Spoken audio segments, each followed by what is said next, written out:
Hi friends, आज आपण बघणार आहोत अय्यंगार पायनॅपल केक. तर चला मग रेसिपीला सुरुवात करूया. मी इथं घेतलेला आहे 120 ग्राम दही. त्यात मी टाकला आहे पावडर शुगर 120 ग्राम. मेजरमेंट नीट घ्यायचं. 120 ग्राम पावडर शुगर घेतलं आहे.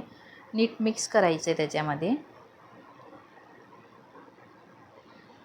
तुम्ही बघू शकता की तुम्ही हँड बीटरने पण करू शकता. मी विस्करने केले आहे.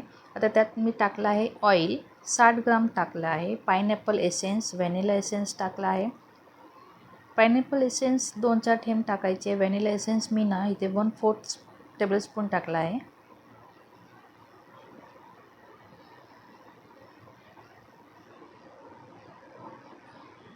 मला हा नवीनच पॅकेट होता ना, तर म्हणून मी त्याला शेक केलं नव्हतं. म्हणून परत मी त्याला बंद करून परत शेक केला आहे आणि मग टाकलं आहे.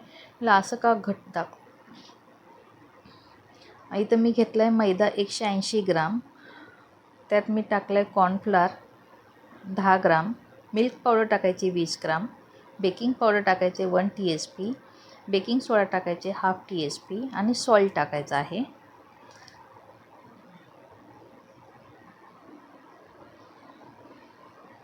तुम्ही बघू शकता मी सगळे इन्ग्रेडियंट्स आहे ना मेजरमेंट करून घेते.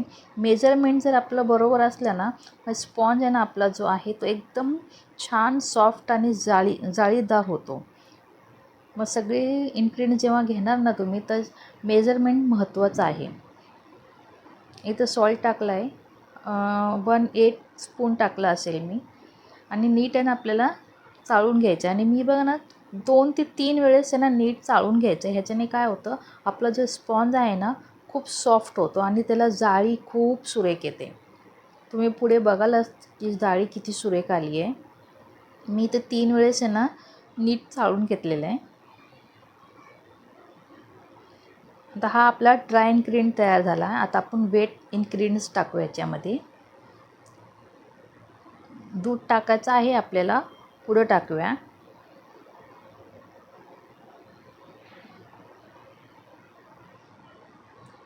कट अँड फोल्डमध्ये मिक्स करून घ्यायचं आहे. आता आपण इथं टाकणार आहोत दूध. 30 ते 40 ml दूध लागणार आहे.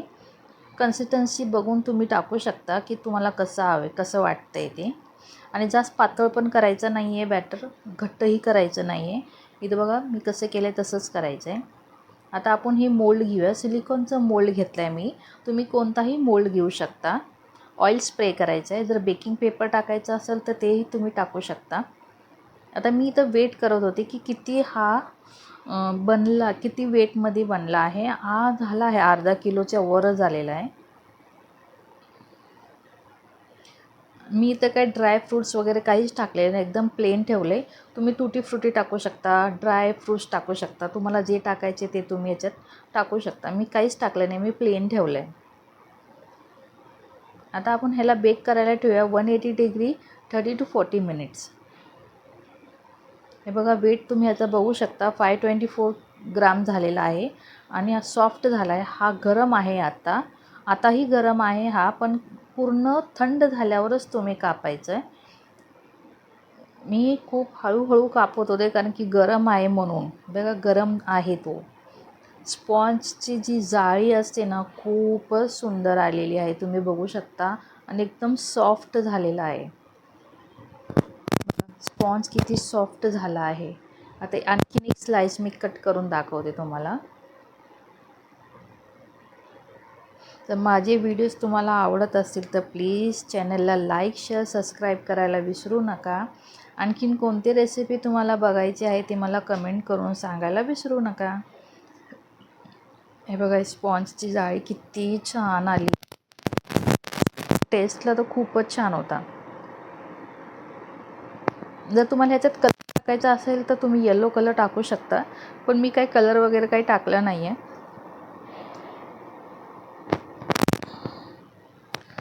सॉफ्ट आणि आपोआप तो किती छान आहे.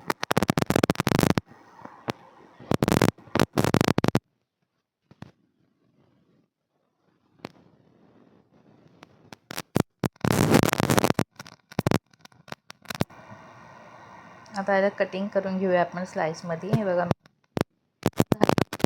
मग